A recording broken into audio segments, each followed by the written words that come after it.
30 నిమిషాలలో నొప్పి లేకుండా వేడికోస్ స్వయం చికిత్స ఆవేశ హాస్పిటల్ హైదరాబాద్.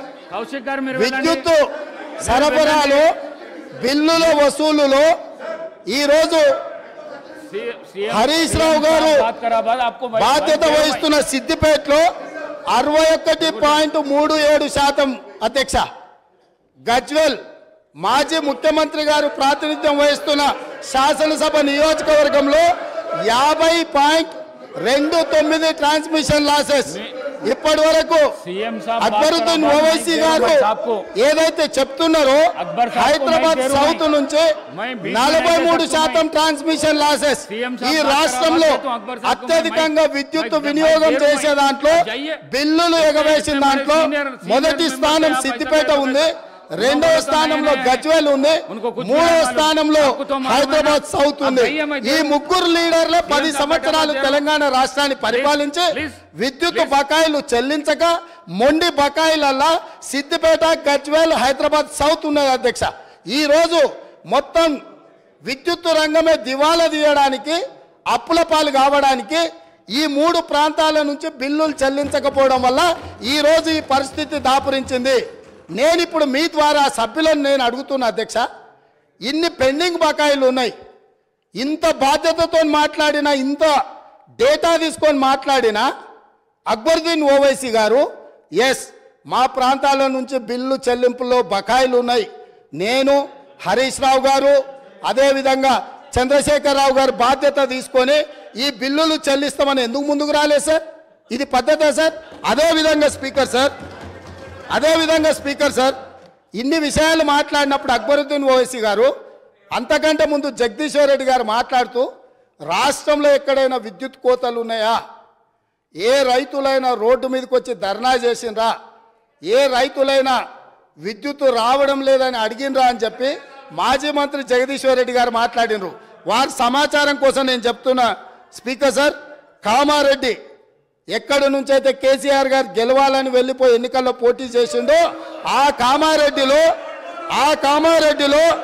సెప్టెంబర్ 1 తారీఖు నాడు కరెంటు సబ్ స్టేషన్లో ముట్టడి చేసి మొత్తం రైతులు ధర్నా చేసి రోడ్లెక్కి కామారెడ్డిలో నిరసన తెలిపినరు. 24 గంటలు కాదు కదా, 10 గంటల విద్యుత్తు కూడా ఇవ్వడం లేదని కామారెడ్డి శాసనసభలో ఆ నియోజకవర్గంలో కామారెడ్డి జిల్లా బాగర్తిపల్లి సబ్స్టేషన్ ఎదుట ఆందోళన చేస్తున్న రైతులు వేములనర్వ శివారులో ఎండిపోయిన మొక్కజొన్న పంటను మేస్తున్న గొర్రెలు. ఇది సమాచారం అధ్యక్ష. ఒకవేళ కామారెడ్డి కేసీఆర్ ఇలాకా కాబట్టి నాకు సంబంధం లేదని మాజీ విద్యుత్ శాఖ మంత్రి గారు మాట్లాడవచ్చు. ఇక్కడ సూర్యాపేట జిల్లా నేరేడుచెర్ల దగ్గర రాస్తారోకో చేస్తున్నారు. నేరేడుచెర్ల గరిడేపల్లిలో వారి సొంత జిల్లా రైతులు రోడ్డెక్కి రాస్తారోకో చేసిన వివరాలు అధ్యక్ష. అదేవిధంగా గరిడేపల్లి కల్మల చెరువు సబ్ స్టేషన్ను ముట్టడి చేసి రైతులు ధర్నా చేస్తున్నారు అధ్యక్ష. అదేవిధంగా మేళ్ల చెరువు అక్టోబర్ 15 నాడు సూర్యాపేట జిల్లా మేళ్ల చెరువులో రైతులు నిరసన బాట పట్టారు అధ్యక్ష. అదేవిధంగా కరెంటు సమస్యలతో గద్వాల్లో 24 గంటల కరెంటు రావట్లేదని సబ్ స్టేషన్ని ముట్టడి చేసిన వివరాలు అధ్యక్ష. అదేవిధంగా అధ్యక్ష, కరెంటు కోతల వల్ల కన్న కొడుకు చచ్చిపోతే కరెంటు కోతతో కొడుకు, కడుపు కోతతో తల్లి బలి.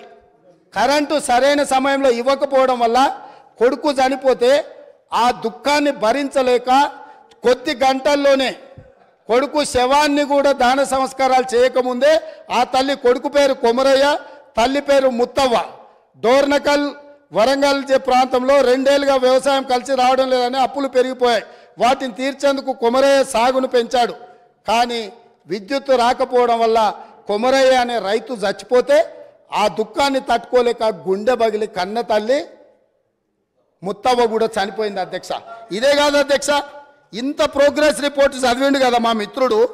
నేను అడగదలుచుకున్నా, ఎందుకంటే వారు చాలా సీనియర్ సభ్యులు, వారు అన్ని విషయాలను వారు సభ ముందుకు తెస్తే నిజంగా మేము అప్రిషియేట్ చేస్తాం అధ్యక్ష. మేము వైట్ పేపర్ పెట్టింది దేనికోసం అధ్యక్ష? వాస్తవాలను ప్రజల ముందుకు తీసుకెళ్ళి వాళ్ళ సలహాలు సూచనలు తీసుకొని ఒక మంచి పరిపాలన ఇవ్వాలని మేము చర్చ చేసినాం అధ్యక్ష. ఇంత చర్చ జరిగినా అక్బరుద్దీన్ ఓవైసీ గారు శ్రీశైలం ఎడవగట్టు కాల్వ 1988-89లో ఆనాటి కాంగ్రెస్ ప్రభుత్వం 89లో ప్రారంభించింది, 2001లో పూర్తయింది. 20 సంవత్సరాల నుంచి శ్రీశైలం ఎడవగట్టు కాలువ మీద 900 మెగావాట్ల విద్యుత్ ఉత్పత్తితో నడుస్తున్న ప్రాజెక్టు నీళ్ల ద్వారా నడిచే ప్రాజెక్టు అధ్యక్ష.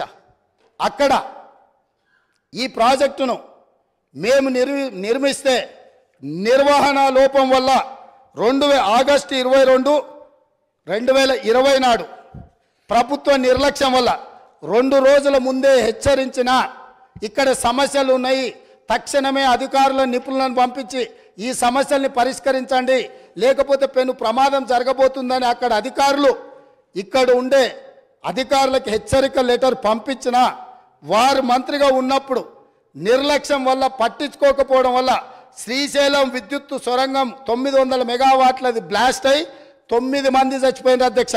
9 మందిలో ఏఈ ఉజ్మా ఫాతిమా హైదరాబాద్ ఓల్డ్ సిటీలో ఆ అమ్మాయికి మైనారిటీ కాంగ్రెస్ పార్టీ ఇచ్చిన రిజర్వేషన్తో ఆ అమ్మాయి ఇంజనీరింగ్ చదివి ఉద్యోగం చేసి అక్కడ చేరితే ఆ అమ్మాయి ఒక మహిళ అయి ఉండి ఆడబిడ్డ అయి ఉండి అక్కడ ఉద్యోగం చేస్తుంటే ఆ అమ్మాయి చనిపోతే ఆ కుటుంబాన్ని మేము ఇంటికెళ్ళి పరామర్శించినాము, మేము ఆదుకున్నాం ఆ కుటుంబాన్ని. కానీ రాష్ట్ర ముఖ్యమంత్రి గారుగా ఆనాటి ముఖ్యమంత్రి గారు కానీ ఆనాటి విద్యుత్ శాఖ మంత్రి కనీసము మన చాదర్గట్టులో ఉండే ఆ మైనారిటీ ఏఈ కుటుంబాన్ని కూడా పరామర్శించలేదు. శ్రీశైల సొరంగము పేలిపోవడం వల్ల 9 మంది ఉద్యోగస్తులు అక్కడికక్కడనే బుగ్గిపాలైపోయిన శవాన్ని కూడా గుర్తించలేని పరిస్థితిలో ఖాళీ బూడిదై మసైపోయినారు. మానవత్వం లేని ప్రభుత్వము దాని మీద విచారణకు ఆదేశించలేదు. కనీసం ప్రమాద స్థలాన్ని మేము పరిశీలించి బాధితులకు కొంత ఉపశమనం కలిగిద్దామంటే మమ్మల్ని పోలీసులను పెట్టి అరెస్ట్ చేసి పోలీస్ స్టేషన్లలో కూసబెట్టినారు అధ్యక్ష. ఇన్ని తప్పిదాలు ఎంఐఎం పొత్తులో ఉన్న బీఆర్ఎస్ పార్టీ ఆనాడు ప్రభుత్వం నుండి దుర్మార్గాలు చేస్తే ఈ శ్రీశైలం ఎడమగట్టు కాలువ మీద జరిగిన ప్రమాదం గురించి కూడా మా మిత్రుడు ఈ సభలో ప్రస్తావించి ఉంటే ఎస్ డెఫినెట్గా మేము అప్రిషియేట్ చేసి ఉండేవాళ్ళం. కాబట్టి ఈరోజు sir let me so sir Akbar साहब नहीं अकबर साहब प्लीज नहीं अकबर साहब आप इतना समझो प्लीज. ये सरकार जिम्मेदारी से ये व्हाइट पेपर टेबल किए, ये व्हाइट पेपर टेबल करने के बाद आप जो भी सुझाव दे रहे सुझाव लेने के लिए भी हम तैयार हैं. इसका मतलब ये नहीं जो इल्जाम किए जो गुनहगार है आप उनके तारीफ पे तारीफ करते रहा तो यहां बैठकर सुनने के लिए कोई तैयार नहीं है. आप जो ओल्ड सिटी हैदराबाद के लिए या तेलंगाना के लिए डेवलपमेंट करने के लिए क्या फंड्स चाहिए आप बोलो, हम जिम्मेदारी से हम निभाएंगे. मगर आप ये काम नहीं कर रहे हैं. आप पुराने दोस्त को जो बिगड़ा हुआ दोस्त को आप बचाने के लिए जितना आपके शक्ति है सब सारे आप क्यों उनके रक्षा के लिए आ रहे, मेरे समझ में नहीं है. इसका ये आप क्या करना चाह रहे हैं, आप क्या मदद कर रहे हैं. नहीं अच्छा दोस्त को स्पीकर सर अच्छे दोस्त को 10 रुपए देकर साथ में लेना, बुरा दोस्त को 10 रुपए देकर छुड़ा लेना, ऐसे दोस्ती आपको ठीक नहीं है. आप जितना तेलंगाना जनता जिनको तिरस्कार किए वहां पर बिठाए उनके तरफ आप क्यों वकालत ले रहे.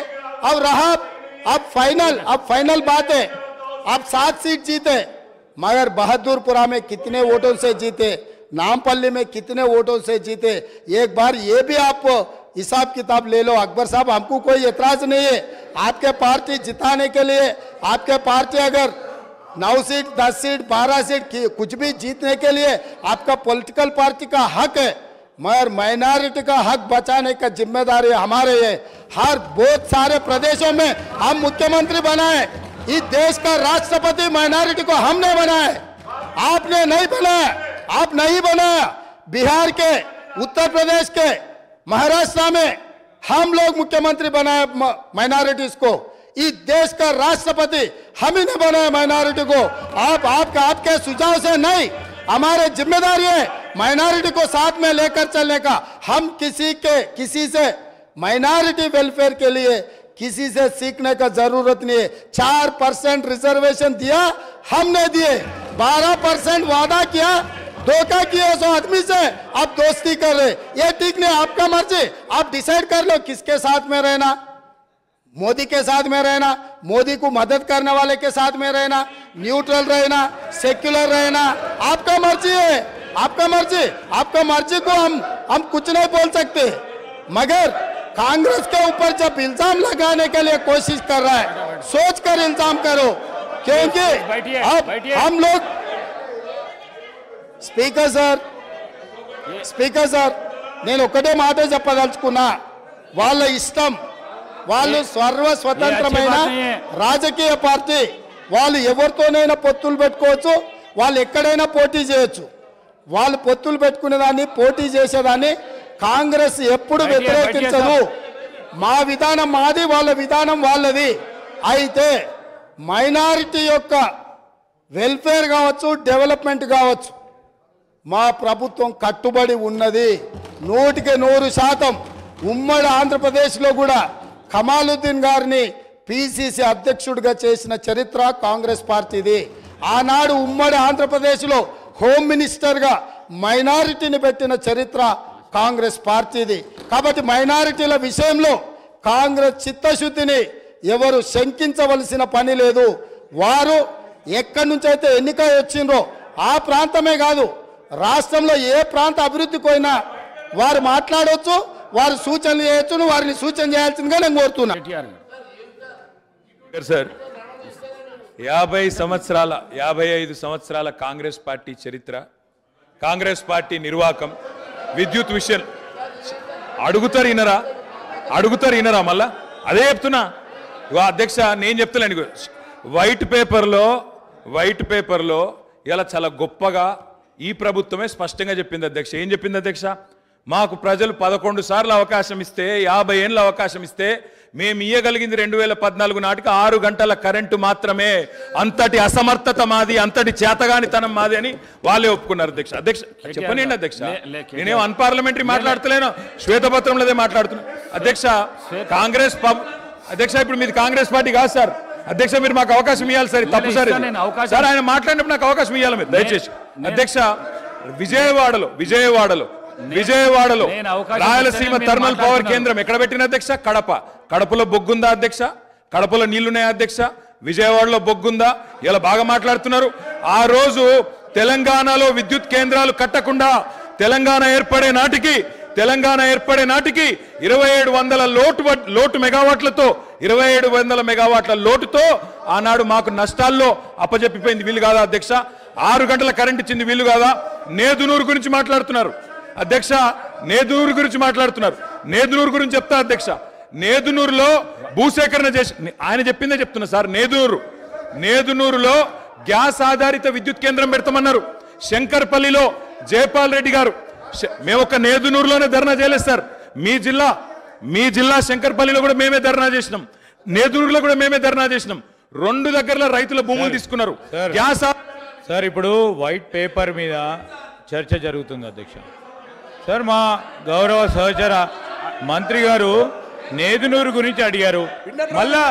మళ్ళా రాజకీయంగా చర్చ మొదలుపెట్టే ప్రయత్నం చేస్తూ ఉన్నారు గౌరవనీయులు.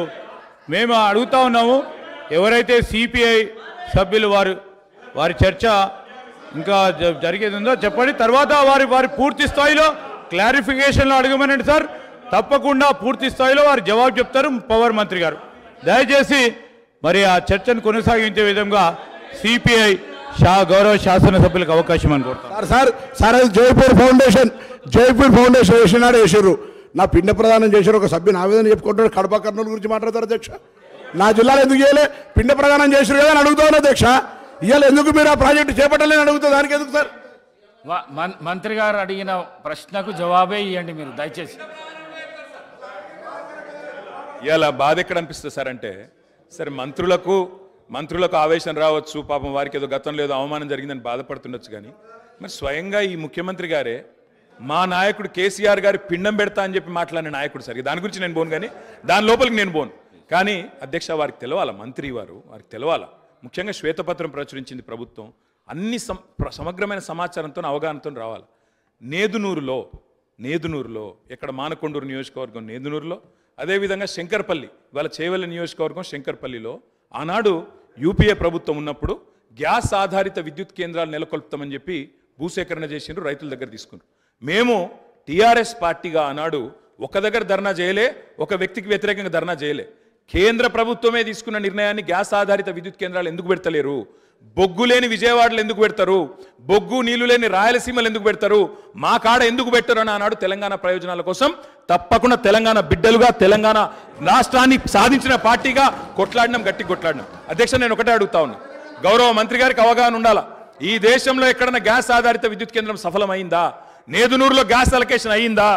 ఏదో అక్కడ హాట్ స్పాట్స్గా భూములు తెచ్చిండ్రు, ఏదో క్లియరెన్స్ అన్నారు, పారేసిపోయిండ్రు తప్ప ఆనాడు యూపీఏలో జైపాల్ రెడ్డి గారు స్వయంగా పెట్రోలియం శాఖ మంత్రిగా ఉండే గ్యాస్ అలొకేషన్ చేయలే. గ్యాస్ అలొకేషన్ చేయలేదు కాబట్టే ఆ 2 ప్రాజెక్టులు టేకాఫ్ కాలేదు. నేను మంత్రి గారిని కోరుతా ఉన్నా, ఇప్పుడు టేకప్ చేయండి, ప్రభుత్వం మీది. నేదునూరులో పెట్టండి, శంకర్పల్లిలో పెట్టండి, తప్పకుండా పెట్టి ఇప్పుడు హామీ ఇవ్వాలా, ప్రభుత్వం కమిట్మెంట్ ఇవ్వాలా. గౌరవ డిప్యూటీ సీఎం గారు హామీ ఇస్తారని చెప్పి కూడా నేను నమ్ముతా ఉన్నా. ఇంకొక మాట కూడా అధ్యక్ష, ఇవాళ ముఖ్యమంత్రి గారు చాలా మాటలు మాట్లాడినారు. ఒక మాట మాత్రం నేను చెప్తా అధ్యక్ష, ఇవాళ నోటికొచ్చినట్టు అక్బరుద్దీన్ ఓవైసీ గారు మాట్లాడుతుంటే వారిని అవమానిస్తారు, ఇక్కడ మేము మాట్లాడితే మమ్మల్ని అవమానిస్తారు. సార్